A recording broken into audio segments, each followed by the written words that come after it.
Hey everyone, welcome to this explainer. If you're currently tackling Chapter 6 for the ACCA Financial Management exam, or honestly, if you're just looking to seriously level up your corporate finance skills, you probably already know that basic investment appraisal, well, it's really just the starting line. Today, we're unpacking syllabus areas D2 and D4. We're getting into advanced discounted cash flow, or DCF techniques. Now, I won't lie to you, these can get incredibly complex. The math definitely gets heavier, and your margin for error, it shrinks, big time. But don't worry, by going through this material together today, we're going to map out a really clear roadmap for these exact challenges. Because here is the fundamental question, right? How do you actually make the ultimate investment decision when the rules get messy? In a perfectly sterile textbook environment, a standard DCF model is a breeze. You estimate your cash flows, pick a discount rate, calculate your net present value, and boom, you choose. But what happens when inflation starts eating into your purchasing power? Or say you have a strict, hard budget and you literally just can't fund every single profitable project that crosses your desk. When the real world hits, we absolutely need more advanced tools. So here is our game plan for today. 1. The inflation equation. 2. Lease versus buy decisions. 3. Asset replacement cycles. And 4. Navigating capital rationing. Let's get right into it. Section 1. The inflation equation. Okay, so our very first major hurdle is adjusting our cash flows for the reality of inflation. Because trust me, ignoring inflation guarantees a bad decision, every time. Notice we've got two distinct paths here to reach the correct answer. On the left side, we have the nominal, sometimes called the money approach. This is where you take specific cash flows and you actually inflate them. You're projecting the physical, actual cash that will be changing hands, and then you discount those using a nominal rate. Now, on the right side, we have the real approach. This one strips inflation out entirely. You just use uninflated, real cash flows and discount them using a real rate. Now, you might be wondering, how do we connect the two? Well, the bridge between those two approaches is the Fisher equation. Let's just isolate this critical formula for a second. 1 plus I equals 1 plus R multiplied by 1 plus H. Okay, so what does that actually mean? Well, I is the nominal rate. That's the one you actually see out there in the market. The R is your real rate, which is the actual underlying increase in purchasing power. And H, that's your inflation rate.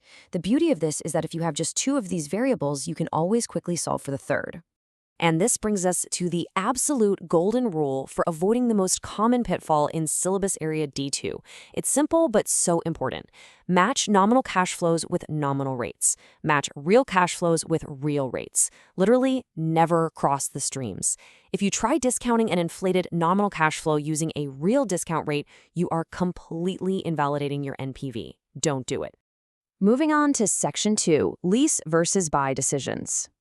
All right, so now that we know how to handle inflation and actually figure out if a project is viable in the first place, we have to figure out how to finance the assets. And this sets up a classic business dilemma. Say you need a massive, expensive piece of machinery. Should you lease it or should you take out a loan to just buy it outright? I mean, both options get you the asset, right? But they have drastically different impacts on your cash flows and your tax liabilities. To solve this one, we follow a very logical three-step process. First up, identify the relevant cash flows for leasing. This is usually just your lease payments and any tax relief you get from them. Second, identify the flows for borrowing to buy. So that's the initial purchase price, your tax allowable depreciation, and eventually the residual salvage value when you sell it. Third, you discount both sets of those cash flows to find their present value. And the winner? Simply the option with the lowest present value of cost. But here's the kicker. The really crucial point happens right there in step 3. What discount rate are we supposed to use? Well, the strict rule here is that you always evaluate a lease versus buy decision by discounting at the after-tax cost of debt. Let me repeat that because it's vital. The after-tax cost of debt, not your weighted average cost of capital, definitely not some arbitrary risk rate. Why? Because we are essentially comparing two different forms of debt financing. So the after-tax cost of debt is quite literally the only appropriate rate to use. All right, on to Section 3, asset replacement cycles.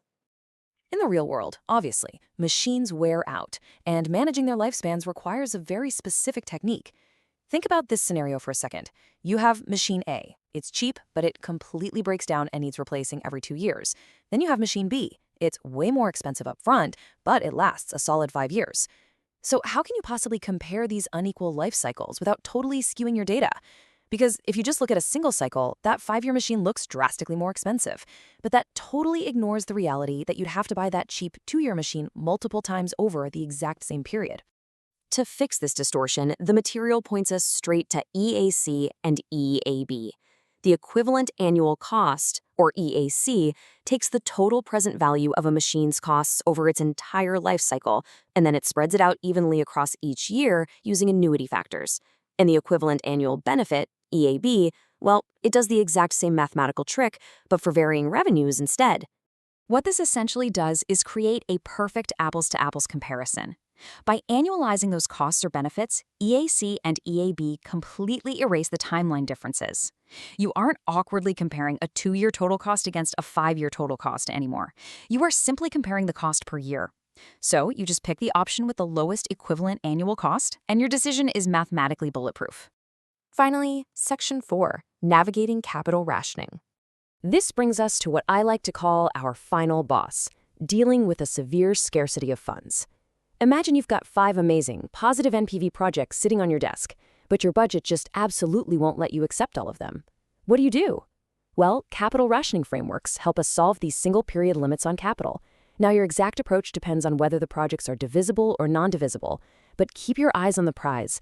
The ultimate goal is always to maximize total net present value for the shareholders. Let's break it down.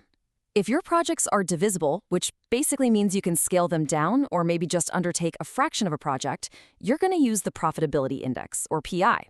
It's calculated by simply dividing the project's NPV by its initial investment. What that gives you is a really handy ratio of the value generated per single dollar invested. From there, you just rank your projects from highest PI down to the lowest, and you keep moving down your list, accepting projects until your budget completely runs dry. But let's move to the next level and see how this builds. Because here is where the real challenge sits. What if the projects are non-divisible? I mean, you can't exactly build half a cruise ship, right? Or code half a piece of enterprise software. If taking a fraction of a project is completely impossible in reality, then that profitability index ranking system we just talked about, it completely falls apart. So for non-divisible projects, your go-to solution is combination testing. Take a look at the combinations mapped out right here. Let's say our hard capital limit is $1.5 million. We literally have to map out every single possible grouping. Look at project A plus B. That's 1.8 million. It's over budget, so it's instantly rejected. Throw it out. Now look at B plus C. That costs 1.3 million and it generates 280,000 in NPV. Not bad. But wait, project A plus C hits our exact $1.5 million limit and it generates a massive 350,000 in total NPV.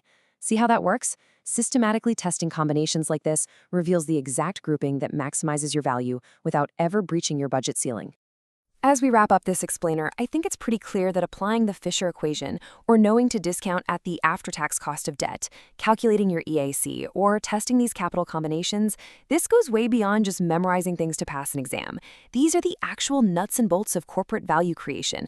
I'm serious, these tools prevent absolutely disastrous investments, and they save real companies literally millions of dollars. You now have a solid, structured map to handle tricky inflation, unequal lifespans, tough financing dilemmas, and incredibly tight budget constraints. So I'll leave you with this. When a highly complex, real-world project inevitably comes across your desk, will your decisions cost the company millions, or will they save millions? Thanks so much for joining me on this explainer, and definitely keep learning.